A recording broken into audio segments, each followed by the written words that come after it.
Kama haujaangalia episodi zilizopita, tafadhali angalia kwanza hizo ndio uendelee na hii filamu. Basi kwa sababu ya ule ugumu wa pale hospitalini, ili aweze kutolewa mapafu yake ili aweze kuwekwa kwa mtoto wake, ikawa ni shida kwa sababu tu hajulikani yeye kama ni mzazi na wale wanakuwa hawaelewi. Ikabidi aanze kukusanya evidence ili tu aweze kuambia kwamba anampenda mtoto wake kwa muda mrefu sana, yani for the past 10 years. Na Jimin akawa anajisikia vibaya sana kwa sababu ya lile jambo ambalo lilikuwa linaendelea, na Ansu ameamua kuchukua hiyo riski kubwa kwa ajili ya kumsaidia mtoto wao. Sasa akati bwana Jimin amekaa sehemu anamwangalia mwanamke wake pamoja na mtoto wake, akawa amepigiwa simu na watu wa juu kabisa wa mamlaka za uchunguzi. Wakamwambia kwamba kikao cha mwisho cha uchunguzi kwa ajili ya mtoto wako kufanyiwa upasuaji hakitoweza kukukalika tena, kwa sababu wakamwambia kwamba upasuaji wa namna hiyo ni upasuaji ambao ulikuwa una riski nyingi sana na haujawahi kufanyika hapo awali, na hospitali waliamua kuchukua hiyo riski kwa sababu tu haitaka kumsaidia huyo mtoto, lakini viongozi wa juu kabisa wamekataza. Na muda huo huo daktari akamwambia kwamba mtu anayeweza kukusaidia ni director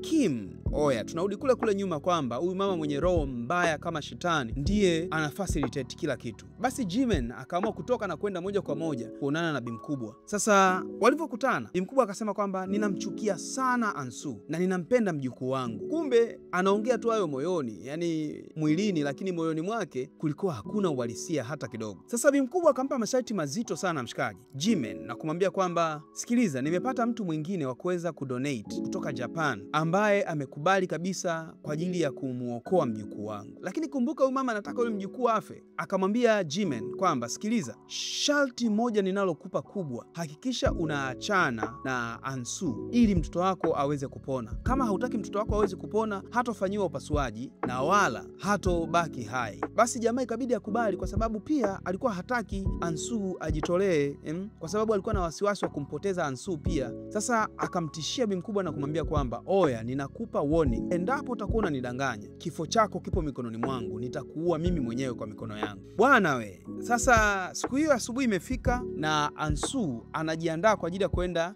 kusikiliza sasa kile kikao ambacho kimeahirishwa, kumbuka. Na Jimin peke yake ndiye anajua kwamba kikao kimeahirishwa. Alipotoka nje ya nyumba akakutana na bwana Jimin. Jimin akamwambia kwamba kikao kimeahirishwa, hakipo tena. Lakini pia President Kim ameandaa safari ya Yang Hai kupelekwa Japan kwa ajili ya kufanyiwa transplant ya hiyo mapafu yake. Kuna mtu kule amejitolea. Na pia jamaa akaongezea kwamba nisingependa wewe uumizwe kwa sababu wewe ndiye mtu wa muhimu nilokuwa naye. Lakini hapo akamwambia kuanzia leo mimi na wewe tumeachana. Sitaki kuendelea kuwa na mahusiano na wewe. Oya. Ansu alijua kabisa kwamba ule ni mpango muovu wa President Kim, na President Kim hawezi kumsaidia mtoto wake, na akajua kabisa kwamba huyu mtoto anakwenda kufa huko anakoenda.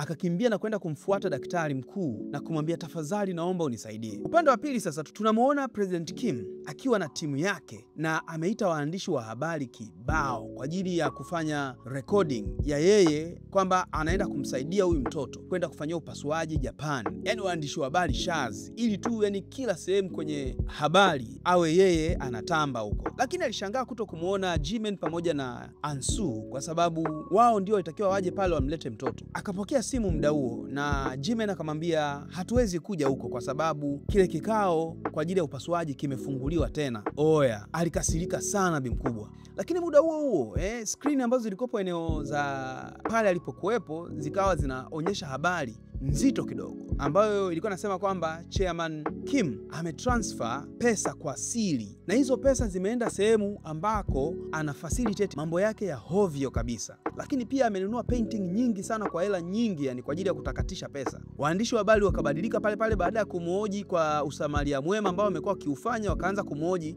kupitia ile habari ambayo inaonekana kwenye televisheni. Bimkubwa akachanganyikiwa bwana pale.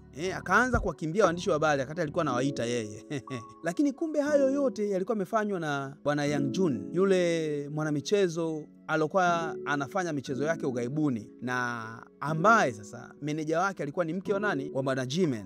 Sasa jamaa kumbe alikuwa na mkataba na kampuni ya President Kim ambayo hiyo kampuni ilikuwa inampa matangazo yeye na mkataba wake ndio ulikuwa umeisha sasa. Sasa wakati mkataba umeisha, watu wa karibu sana, yani wale competitors, yani wale mahasimu kampuni, ikawa imekuja kwa ajili ya kumsainisha tena huyu jamaa, yani huyu mwanamichezo nguli. Sasa muda huo hakutaka kabisa kuendelea kufanya kazi na ile kampuni ya President Kim kwa sababu ya mambo ya hovyo ambayo wamekuwa wakiyafanya. Sasa kumuonea nani? Ansu aliyeokoa maisha ya huyu kijana katika utoto wake. Sasa jamaa akaanza kuelezea kwamba miaka kadhaa iliyopita President Kim alimuona jamaa mmoja painter wa mtaani tu, akaamua kutakatisha pesa kule. Sasa akaanza kununua painti za yule jamaa kiasi kwamba zile painti zikawa zimekuwa za ghali sana, na akahifadhi pesa zake kupitia zile paint ambazo zimekuwa ni gharama mno. Lengo kubwa ni kwa ajili ya kutakatisha mapesa mengi. Na yule aliyohadisiwa baada ya kujua vile, akaweka appointment na President Kim nyumbani kwake kwenye bonge la villa. Sasa jamaa anaendelea kuhadisia kwamba siku hiyo nilikuwa nimeenda nyumbani kwake, napata chakula na yeye pale, nikajimwagia wine kwa bahati mbaya, nikaomba kwenda chooni kujisafisha. Sasa akati naenda kule, nilikuwa kabisa kichwani mwangu nataka niende kujua ni vitu gani vinafanyika mle ndani. So nikarekodi vitu vyote ambavyo viko mle kwa kutumia pesa za kampuni. Akanunua yale mapainting ambayo anahifadhi kwa ajili ya faida yake mwenyewe, ili tu atakatishe pesa. So baada ya hapo, Yang Jun akachukua picha zile zote alizo rekodi na madocument, akampa nani? Jimin. Kumbuka Jimin ni mwandishi wa habari, So Jimin akaenda kuitangaza ile habari moja kwa moja kwenye matelevisheni. Lakini viongozi wa ile hospitali na wenyewe wakaamua kufanya kile kikao kikubwa kwa ajili ya kufanya ule upasuaji wa Yang Hai. Sasa kamiti ikawa imekubaliana pale na kwamba kwa sababu ya moyo wa binti aliyokubali kwa ajili ya kumtolea yule mtoto, ni mtoto wake ingawa sio familia yake, yeye ni mama yake tu wa kumzaa, lakini sio mtoto wake kisheria, basi wakawa ameruhusu. Lakini muda huo akawa ametokea pale nani?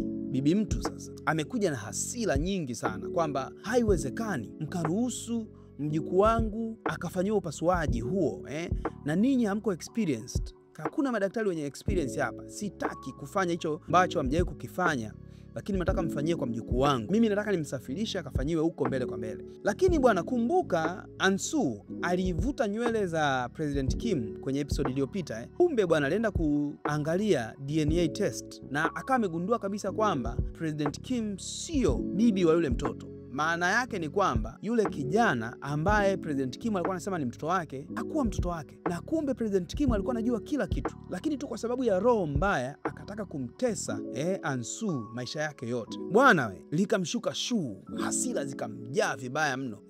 Na Ansu akamwambia kwamba sikiliza wewe mwanamke, umenitesa sana miaka yangu yote, lakini ninakuhakikishia kila kitu ambacho umekificha, siri zako zote zitajulikana muda si mrefu. Akaondoka pale kwa hasira bwana na kurudi ofisini kwake. Alivyoingia tu pale kwenye kampuni yake, waendesha mashtaka kama 500 hivi bro wamekuja na makablasha kibao, na polisi wakiwa pamoja nao wamekuja kumkamata. Wanasema kwamba ana makosa kama 800 hivi. Sasa walivyomweka chini na kwa ajili ya kufanya majadiliano, President Kim alikuwa na confidence za maana, yani unajua alikuwa ni mtu ambaye anajua kuongea vitu vyake, hata kama yuko kwenye upande wa mkosaji, lakini alikuwa hawezi kukamatika kirahisi. Akawapanga mbaya pale, akawapanga mpaka yule mwendesha mashtaka mkuu akapangika, na akawa amegundua kabisa kwamba ile kesi inaweza kabackfire kwao kwa sababu hawana ushahidi wa kutosha pale. Basi wakamwacha. Lakini baadaye pia wakawa wamemgundua yule mtu ambaye alimsukuma au alionekana kwenye CCTV kamera siku ile ambapo Secretary Jun anaanguka kutoka gorofani mpaka anakufa. Wakawa wamemkamata jamaa bwana na kumpeleka polisi kwa ajili ya mahojiano.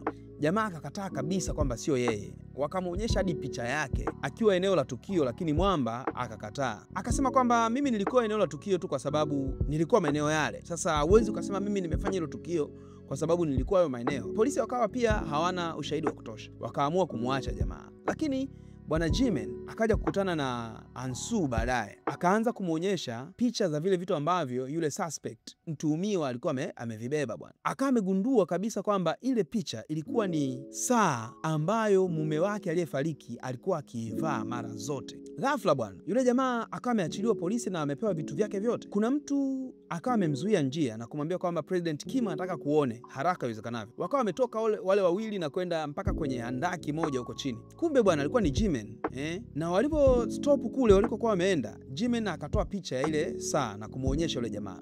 Akasema hii saa ni custom made na zilikuwa 3 tu Korea nzima. Na hii hapa ilipotea siku ambayo Chairman Kim mtoto wake aliuliwa miaka 10 iliyopita. Sasa yule jamaa alivyoona hilo jambo akachomoka haraka kwenye gari na kuanza kukimbia. Kumbe bwana, polisi walikuwa wamejazana maeneo yale na kumdaka jamaa. Akaanza kuulizwa maswali magumu pale. Kuna Ansu, kuna Jimen na polisi, kuna Dadeki. Jamaa ili aokoe maisha yake akaamua kuongea ukweli kwamba yale yote aliyoyafanya yalikuwa ordered na nani? Na President Kim. Hata Secretary Kim ni yeye alimuua, lakini jamaa alikataa kwamba akumuua mume wa Ansu. Akasema kwamba niliambiwa niende eneo la tukio, na nilipofika eneo la tukio nilikuta jamaa ameshakufa tayari. So nilikuwa nataka pesa, ikabidi nichukue vile vitu vya thamani alivyokuwa navyo haraka iwezekanavyo ili niwe navyo na vile vya kwangu. Lakini baadaye akatoa recording ya President Kim akimpa maelekezo kwamba akamuue mume wa nani? Wa Ansu. Oya, kumbe hapa ndo tunajua kwamba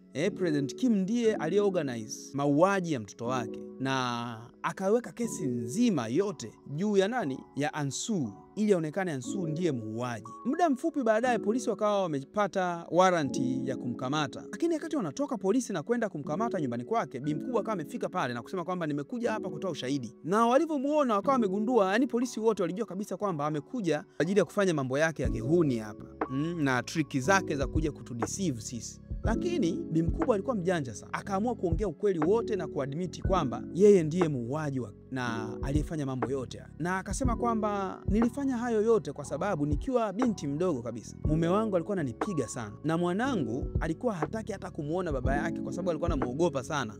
So huyu mtoto wake alikuwa hataki kuona baba yake anaendelea kufanya yale mambo. Mwisho wa siku akamuua baba yake. Na huyu mtoto hakuwa mtoto aliyemzaa, yani hakuwa mama mzazi wa huyu mtoto, lakini walipendana sana na walisaidiana ili kuweza kusurvive maishani mwao. Lakini baada ya kuwa mtu mzima huyu mtoto sasa, yani zile nightmares na yale mandoto na yale matabia ya baba yake yakawa yanamjia na yeye. So akanahisi baba yake kila wakati yupo karibu na anamuona anataka kuwapiga na kwa yale aliyoyafanya. Sasa huyu kijana akawa anatumia madawa ya kulevya sana ili aweze kuondoa ule uoga wa kuhisi baba yake aliyemuua anamjia yani ndotoni. Sasa President Kim akasema kwamba sikutaka kabisa kampuni niliyoijenga kwa damu na jasho zito sana iharibiwe na mwanangu ambaye anatumia madawa ya kulevya.